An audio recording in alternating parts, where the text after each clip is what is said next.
ہم کس غفلت کی زندگی میں ہیں. مر کے ہمیں اللہ کے پاس ہی جانا ہے نا. تبھی تو دعا پڑھتے ہیں نا کہ اللہ کی طرف سے ہی آئے اور اللہ کے پاس ہی لوٹانے جانے والے ہیں. لیکن تو بھی ہمارے دل میں دماغ میں یہ بات کیوں نہیں گھستی کہ ہم اللہ کو جا کے کیا جواب دیں گے. اب آپ کسی کے ساتھ کچھ بات کرو تو کہتے میرے اللہ کا معاملہ ہے. بے شک آپ کے اللہ کا معاملہ ہے, لیکن کچھ تو چیز ہونی چاہیے نا. آج ہمیں کوشش کرنی چاہیے کہ ہم اپنے دین کو پکڑ کے چلیں, ہے نا. دین کو پکڑ کے چلنے میں ہی کامیابی ہے. قرآن میں کتنا کلیئر ہے. اللہ نے کہا ہے قرآن میں, جو انسان میرے نبی کے راستے کو فالو کرے گا اس کے لیے 100% کامیابی ہے, اور جو غیروں کا دیکھا دیکھی کرے گا اس کے لیے 100% ناکامیابی ہے. یہ ایک دم کلیئر سمپل ترجمہ ہے قرآن میں. اس میں کوئی راکٹ سائنس نہیں ہے سمجھنے کے لیے. آج دیکھیے ہم نے ہر چیز میں غیروں کا طریقہ اپنا لیا ہے. غیر محرموں سے گلے ملنا, ہاتھ ملنا ہمیں کوئی بڑی بات نہیں لگتی ہے, جبکہ اللہ کے نبی نے حدیث میں کیا کہا کہ کسی غیر محرم کو میرا ہاتھ چھو جائے اس سے اچھا ہے کہ میرے سر پہ کیل ٹھوک دیا جائے. یہ حدیث ہے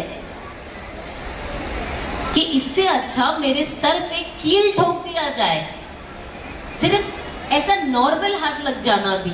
تو آپ سوچیے کتنی بڑی بات ہے یہ. آج ہم کو ذرا سا لگ جائے, ذرا سا جل جائے, ہم اس ہاتھ کو ایسے لے کر بیٹھیں گے. اور یہ چیز آپ کے ساتھ قبر میں بار بار بار بار ہوتے رہے گی. قیامت کے دن جب اللہ ہمارے لیے اچھے فیصلے کرے, پر اچھے فیصلے اچھے اعمال سے آتے ہیں. اللہ نے قرآن میں کیا کہا ہے کہ میں انصاف پسند کرتا ہوں. دنیا میں بھی اللہ نے کیا کہا ہے, اگر ظلم کرنے والا غیر ایمان والا ہو, کیا کہا ہے, ظلم کرنے والا اگر ایمان والا ہو, مسلمان ہو, اور جس پہ ظلم ہو رہا ہے وہ غیر ایمان والا ہو, تو اللہ کس کا ساتھ دے گا, غیر ایمان والے کا. یہ نہیں دیکھے گا میرا مسلم ہے تو میں ان کا ساتھ دوں گا. اللہ نے اتنا کلیئر بتایا ہے کہ اللہ کبھی ظالم کا ساتھ نہیں دیتا, ہے نا. باقی تو جو جنت ہے, جس کے دل میں کلمہ ہے, جنت اسی کے لیے. باقی جن کے دل کلمہ نہیں ہے, یہ دنیا ان کے لیے ہے. تو ہمارے لیے وہ کوئی کمپٹیشن نہیں ہونا چاہیے. اللہ نے کہا ہے نا کہ اگر وہ چاہتے تو ان کے گھر سونے چاندی کے بنا دیتے, لیکن جو ایمان والے ہوتے ان کا ایمان اور کمزور ہو جاتا, اسی لیے اللہ نے اس چیز کو روک دیا.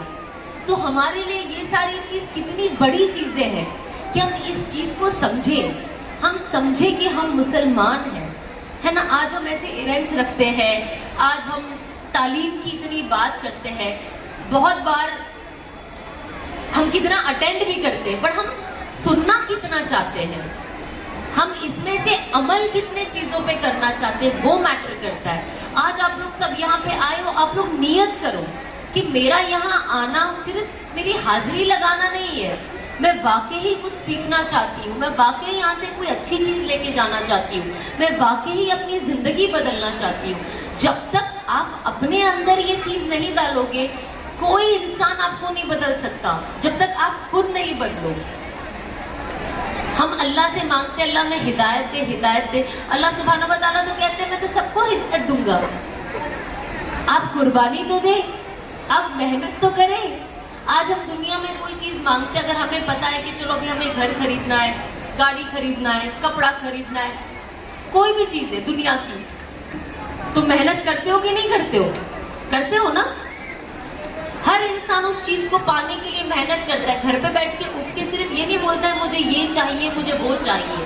وہی چیز آپ کے ایمان کے ساتھ بھی ہے. اگر آپ جنت چاہتے ہو, اگر آپ اللہ سبحانہ و تعالیٰ کا دیدار کرنا چاہتے ہو, آپ رسول اللہ صلی اللہ علیہ وسلم کا دیدار کرنا چاہتے ہو, ہے نا, تو آپ کو کیا کرنا ہوگا, آپ کو اس کے لیے قربانی دینی ہوگی.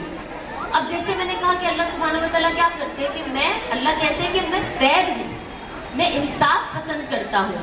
اب وہی چیز ایک چھوٹے سے ایگزامپل میں انہوں نے کیا بتایا قرآن میں کہ ایک بھیڑیا جس کے سر پہ سنگ نہیں ہے, اور ایک دوسرا بھیڑیا جس کے سر پہ 2 سنگ ہے, اب اس نے اس کو مار دیا. دیکھیے جانوروں کے لیے تو کوئی جنت جہنم ہے نہیں, ہے نا.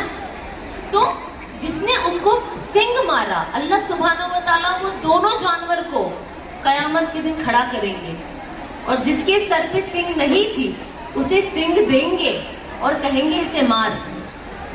اس کا کیا مطلب ہے؟ سمجھنے والا کیا نہیں سمجھ سکتا ہے اس سے کہ اللہ نے کیا کہا کہ جب میں جانوروں کے ساتھ انصاف کروں گا تو انسانوں کا کیا حال ہوگا. ہم ایک گناہ کرتے ہیں, اب کتنے ہم میں سے کتنے ہیں, میں خود, ہم گناہ کریں بھول گئے. آج ہماری زندگیاں نکل گئی, آدھی زندگیاں نکل گئی, آدھی سے بھی زیادہ کچھ لوگوں کی زندگیاں نکل گئی یہاں سے, ہے نا. ہم بھول گئے. کبھی کبھی کوئی ہمیں کوئی چیز یاد دلاتا ہے نا, پتہ ہے یہ کیا تھا, میں نے کہا ارے اللہ ہاں یہ کیا تھا, یاد نہیں ہوتا ہے نا. لیکن ہمارے پاس جو دو فرشتے بیٹھے ہیں نا وہ فوراً لکھ لیتے ہیں. یہ آپ کی اکاؤنٹ بک مینٹینڈ رہے گی آپ کی قبر میں جانے تک. ان سے کوئی غلطی نہیں ہوتی ہے کہ غلطی سے کچھ آپ کے لیے ایکسٹرا ثواب لکھ دیں گے یا غلطی سے کچھ ایکسٹرا آپ کے لیے گناہ لکھ دیں گے, سب رجسٹرڈ ہے. اب قیامت کے دن اس کا جواب ہم کیسے دیں گے, کیا حال ہوگا ہمارا؟ یہ ہمیں دھیان رکھنا ہے کہ ہر ایک چیز کا جواب دینا ہے, ہر ایک چیز کا. دیکھیے جو اچھی چیز ہوتی ہے نا وہ ہم جیسے ایگزامپل کہتے ہیں نا, تھوڑی سی مشقت کے لیے ثواب نہ چھوڑے, تھوڑی سی مشقت کے لیے ثواب نہ چھوڑے.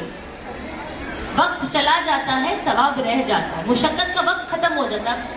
سب سے سمپل ایگزامپل, فجر میں اٹھنا ایک مشقت ہی ہے ٹو بی آنیسٹ, ہے نا. لیٹس ہوتے ہیں جن کے پاس بچے کام, بہت اٹس ویری ٹف, تو مشقت کا کام ہے. اب آپ صبح اٹھے, فجر پڑھے, فجر پڑھ کے سو گئے, کیا ہوا؟ مشقت کا وقت تو ختم ہو گیا, ثواب رہ گیا.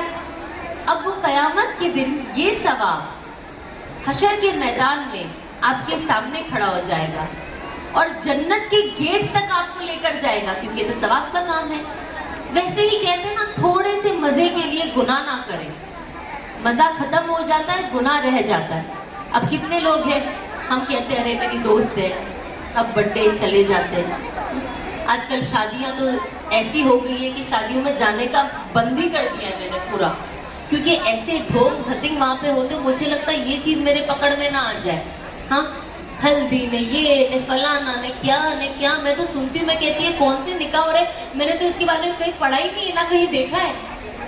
میں میرے خود کے ایک دم کلوز کہوں گی نا بلڈ ریلیشن والوں کے فنکشنز میں نہیں گئی ہوں.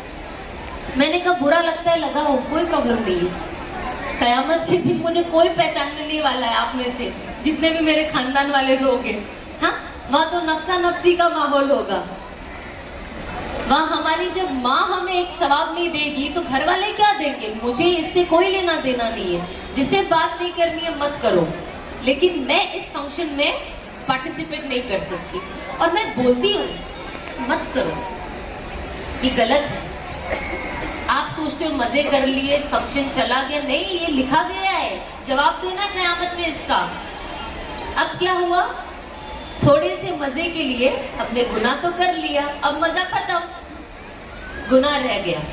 اب وہ گناہ قبر میں بھی ہمیں ستائے گا اور وہی گناہ قیامت کے دن بھی حشر کے میدان میں ہمارے سامنے کھڑا ہوگا اور یہی گناہ ہمیں جہنم کے دروازے پہ چھوڑ کے آئے گا. تو اس کے لیے کوئی بھی چھوٹی اچھی چیز ہو نا, کبھی بھی کوئی بھی مشقت ہو کر لو, اور کبھی بھی کوئی بھی اچھی چیز کو یہ نہ سوچو ارے چھوٹی تو چیزیں کر لی ہے. ہمیشہ اچھے کام کے لیے اپنے آپ کو آگے کرو. دیکھیے آج کا زمانہ ایسا ہے, آپ جتنے اچھے ہو لوگ آپ کی اتنی بینڈ بجائیں گے. اب ہم سوچتے ہیں ارے اچھا ہونے کا فائدہ نہیں, تو آپ کو لگتا ہے اسلام کی عورتیں ایسی نہیں تھی, اسلام کی عورتیں تو حیادار تھی, ان کی باتوں میں نرمی تھی, وہ ہمیشہ جب بولتی تھی اچھی چیزیں بولتی تھی. تو میں یہ کیوں بنوں؟ کوئی اور اگر گندی باتیں کر رہا ہے وہ ان کا کیریکٹر ہے, ان کو گندا جواب دے کے میں اپنا کیریکٹر کیوں خراب کروں؟ اور کبھی کبھی میں تو سوچتی ہوں جو لوگ جتنی برائی کرتے ہیں نا, میں اور خوش ہو جاتی ہوں. مجھے لگتا ہے بھائی میرے گناہ اللہ میرے توبہ سے معاف کرتا ہے نہیں, مجھے نہیں پتا, ان کی برائی سے میرا گناہ تو معاف ہوتے جا رہا ہے, تو کرتے رہو. تو میں تو خوش ہوتی ہوں جس دن مجھے پتا چلتا ہے نا آج کسی نے میری برائی کری ہے, میرے بارے میں یہ کہا ہے, اللہ کا لاکھ لاکھ شکر ہے آج کے سارے گناہ معاف, بنا کوئی محنت کرے نا, ٹینشن ہی نہیں. تو اللہ نے ہمارے لیے دیکھیں کتنے آسان راستے بھی رکھے ہیں. اور کہتے ہیں نا جو انسان حق پہ ہو, جو انسان صحیح ہو, لیکن آپ کے ساتھ کوئی غلط کر رہا ہے, لیکن آپ حق پہ ہونے کے بعد بھی چپ رہو, تو اللہ سبحانہ و تعالیٰ کیا کرتے ہیں؟ جنت میں آپ کے لیے بہت بڑا محل تیار کرتے ہیں. ابھی آپ ہم میں سے کوئی بول سکتا ہے, کوئی گارنٹی دے سکتا ہے ہمارے کوئی اعمال کی وجہ سے ہمارے لیے محل بنے گا؟ وہ تو مرنے کے بعد ہی پتا چلے گا. لیکن حدیث کیا کہتی ہے کہ حق پہ رہنے کے بعد اگر آپ چپ رہتے ہو تو آپ کے لیے محل ریڈی ہے. تو مجھے ایسا لگتا ہے کہ بس سنا چپ رہو اور اپنے محل پہ محل بناتے رہو. محل پہ جب اتنے سارے لوگ مل کے کوشش کر رہے ہیں مجھے جنت میں بھیجنے کی, محل میں رکھنے کی, تو میں کیوں ٹینشن لوں؟ کریکٹ. تو ہم سب کو بھی نا یہی سوچ رکھنا ہے, کون کیا بولتا ہے فکر مت کرو. دیکھو جب اچھا انسان آتا نا, جب میں بدلی, آج بھی لوگ نیچے لکھتے ہیں 100 چوہے کھا کے بلی حج کو چلی. میں نے کہا بھائی جانا تو حج پہ ہی ہے نا, چاہے 1000 کے 1 لاکھ چوہے ہو, ہاں کیا فرق پڑتا ہے؟ میرے کو کوئی 2 لائن بول کے اسے لگتا ہے کہ ہائے میں نے اس کو دل دکھا دیا, یہ اس کی سوچ ہے, یہ میری نہیں ہے. اور اب تو میں وہ ہوں بھی نہیں سنا کہ میں اس چیز پہ اتنا غور اور فکر کروں. مجھے لگتا ہے جو کہنا ہے کہو, کتنا انسان کتنا کہہ سکتا ہے. اور یہ صرف میرے ساتھ نہیں, میں یہ واقعہ کیوں بول رہی ہوں کیونکہ بہت لوگ کے ساتھ ہوگا. اب جتنی بھی بہنیں بچی یہاں پہ جو حجاب لے گی کہ ارے کل تک تو بڑا ڈانس کرتی تھی, گانے سنتی تھی, آج بڑا دین کی باتیں کرتی. میرے ساتھ تو بہت آج تک چل رہا ہے, 4 سال ہو گیا. ہاں تو یہ چلتا رہتا ہے. مجھے آج بھی یاد ہے جب میں نے میرا پہلا توبہ کرنے کے بعد جب میں نے میرا پہلا پوسٹ ڈالا تھا, کنتم خیر امتی اخرجت للناس والا, مجھے نیچے لکھ کے آیا تھا پہلا کامنٹ, ارے واہ یہ ظالمہ تو عالمہ نکلی. تو that was a good comment. I took it as a compliment. That is the reason I remember it. کہ میں نے کہا واہ کیا بات کی بابا, آج تک یاد ہے مجھے. میں نے کہا صحیح بات ہے. میں نے کہا ایک اللہ کی بات کرنے سے میں نے تو اس میں عزت دیکھی. سامنے والا نے جو بھی ریزن دیا, کوئی مستی سے بھی لکھا ہوگا, میں نے تو اس میں عزت دیکھی. میں نے کہا واہ مطلب کسی نے مجھے